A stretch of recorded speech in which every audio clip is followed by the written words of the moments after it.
മലയാളം മലയാളം ഏകദേശം 56 അക്ഷരങ്ങളാണ് മലയാളത്തിലുള്ളത്.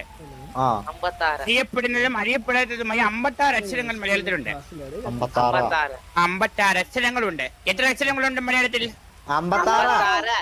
56. അതിൽ ആദ്യത്തെ അക്ഷരം അത് മറക്കാതിരിക്കാൻ ഒരു ഐഡിയ ഉണ്ട്. എന്ന് പറഞ്ഞു കഴിഞ്ഞാൽ ഈ നിൽക്കുന്ന അച്ഛനില്ലാത്ത ടീച്ചർ. അച്ഛനില്ലാത്ത ടീച്ചർ. അല്ലെ അങ്ങനെയല്ല, ഒറ്റത് അച്ഛനില്ലാത്ത ടീച്ചർ. ഇനി അടുത്തത് അത് മറക്കാതിരിക്കാൻ അവിടെ നിപ്പോണ്ട് ആന്റി അലീന. ആന്റി അലീന. അത് കഴിഞ്ഞ ഈ അവിടെ എവിടെയെങ്കിലും കാണും. ഈച്ച ഇരിക്കുന്ന തീട്ടം.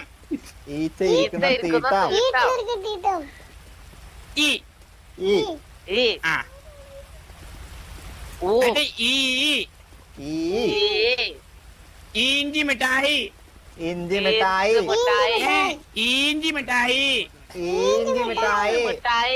അടുത്തത് സോറി മുരളി, അത് മുരളി ഉദ്ദേശിച്ചല്ല.